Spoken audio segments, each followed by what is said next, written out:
প্রিয় ছাত্রছাত্রী, সাজবাদী চ্যানেলে স্বাগত জানাচ্ছি।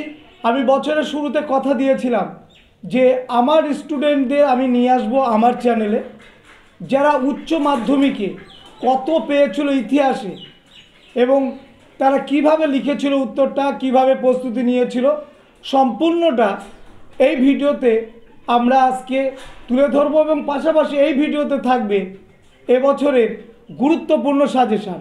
তো প্রথমে আমার ডান পাশে বসে আছে ঐশী বিশ্বাস এবং বাঁ পাশে বসে আছে পূর্ণিমা ঘোষ। দুজনকেই আমার স্টুডেন্ট হলেও যেহেতু আমার চ্যানেলে এসেছে আমার কথা শুনে, তাই দুজনকেই স্বাগত।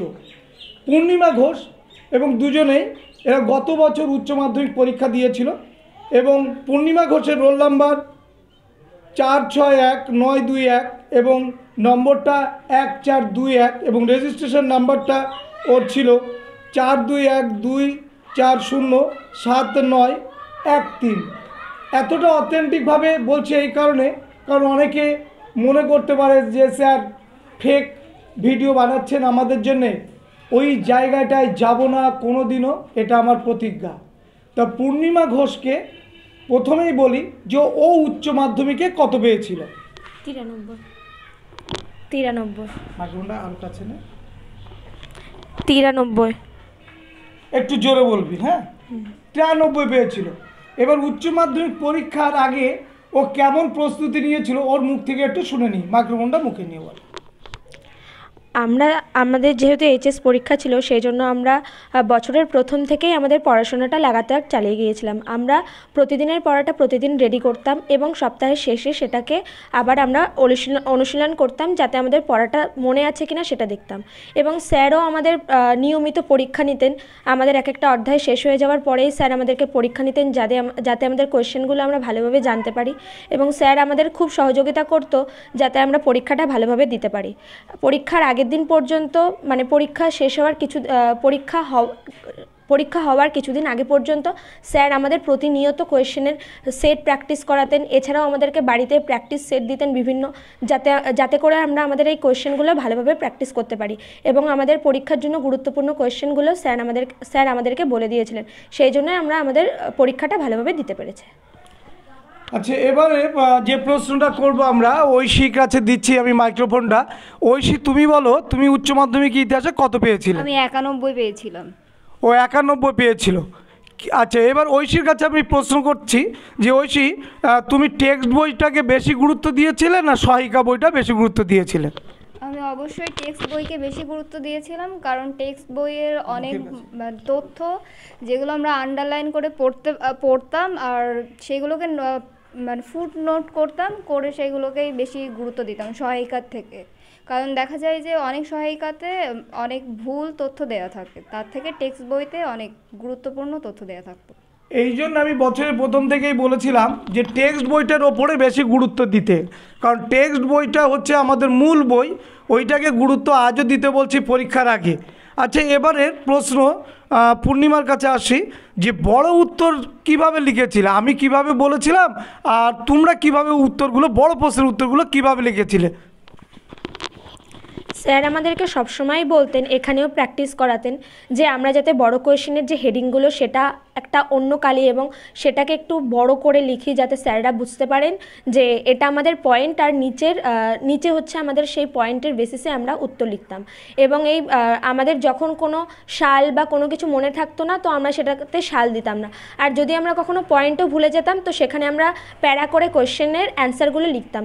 তাই তোমরাও যখন সাল ভুলে যাবে তখন সেই সালটা দেবে না, কারণ ভুল সাল দিতে গেলে পরীক্ষার নাম্বারটা তোমাদেরই কাটা যাবে।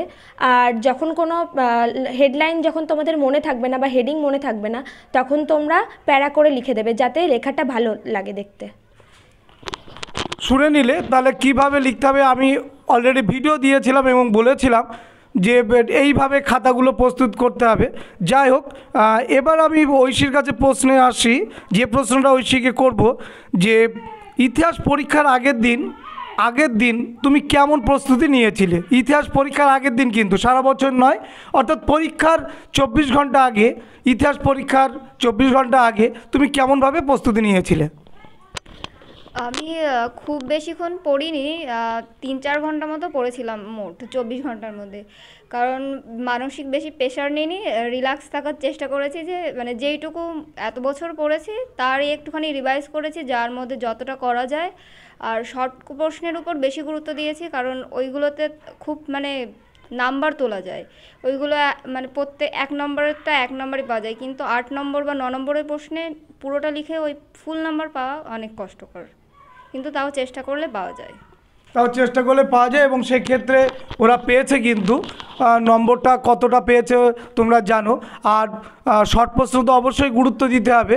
তো সেক্ষেত্রে পূর্ণিমা ঐশীর কাছ থেকে আমরা শুনে নিলাম, এবং আমিও বলেছি যে পরীক্ষার আগে অবশ্যই ঘুমটা জরুরি, কারণ ঘুমটা যদি না হয় তাহলে পরীক্ষাটা আমাদের কিন্তু খারাপ হবে পরের দিনের। সুতরাং পরীক্ষার আগের দিন অযথা বেশি রাত না জাগায় ভালো। তো ঐশী বললো ওর অভিজ্ঞতা দিয়ে, এবং সেখানে ও সাফল্য লাভ করেছে। তো পূর্ণিমার কাছে আমি প্রশ্ন করব যে পূর্ণিমা পরীক্ষার 24 ঘন্টা আগে, ইতিহাস পরীক্ষার আগে ও কিভাবে প্রস্তুতি নিয়েছিল, কি করেছিল? আসলে স্যার আমাদের যেহেতু সমস্ত কিছু রেডিই করে দিয়েছিলেন, সেই জন্য আমিও ঠিক পরীক্ষার আগে বেশি পড়িনি। আমি শর্ট কোয়েশ্চেন দেখেছিলাম 3-4 ঘন্টা ধরে, কারণ ওগুলো বেশি ইম্পর্টেন্ট ছিল। আর ব্রড কোয়েশ্চেনের ক্ষেত্রে শুধুমাত্র হেডিংগুলোই দেখেছিলাম, কারণ হেডিং মনে রাখলে, ইতিহাস যেহেতু একটা খুব ভালো সাবজেক্ট, যেখানে আমরা যদি হেডিং মনে রাখি তাহলে ভিতরের জিনিসগুলো আমরা নিজেরাই বানিয়ে লিখতে পারবো, যদি আমাদের ঘটনাটা মনে থাকে। সেই জন্য হেডিংগুলো খুব ভালো করে দেখে গিয়েছিলাম, যাতে হেডিংটা দেখলে আমি ভিতরের পয়েন্টগুলো পড়তে পারি। আর আমি খুব বেশি পড়িনি। আমি সকালের দিকে, পরীক্ষার আগের দিন আমাদের যেহেতু টাইম ছিল, তো সেদিকে সকালের দিকে আমি শর্ট কোয়েশ্চেনগুলো দেখেছিলাম, আর সন্ধ্যাবেলা একটু হেডিংগুলো দেখেছিলাম। এইভাবেই পড়ে তারপর দিন পরীক্ষা দিতে গিয়েছিলাম। পূর্ণি কিন্তু একটা দারুণ কথা বলেছে, যে হেডিংগুলো আমার মনে যদি থাকে, হেডিংগুলো যদি মনে থাকে তাহলে বিষয়টা ভেতরে কী লিখতে হবে সেটাও কিন্তু মনে থাকে, এবং এক্ষেত্রে বিষয়টা মনে রাখাটা খুব গুরুত্বপূর্ণ। এবং বিষয়টা যদি মনে থাকে, হেডিং ভুল হয়ে গেলেও কিন্তু আমি লিখে আসতে পারবো। আমিও তোমাদের বারবার ওই কথা বলেছি যে হেডিংটা মনে রাখবার চেষ্টা করবে, পয়েন্টগুলো মনে রাখার চেষ্টা করবে, তাহলে খুব সুন্দর হবে।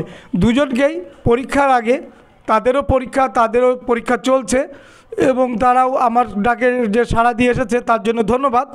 তো এবারে আমরা এই ভিডিওই এবছরের যে সাজেশান সেটা ভাবছিলাম ওদের মুখ থেকেই বলবো, তো ওরা বললো যে স্যার না, আপনি আপনার মুখ থেকেই বলে দিন। আমি সাজেশানটা একটু বলে দিয়ে এই ভিডিওটা শেষ করব।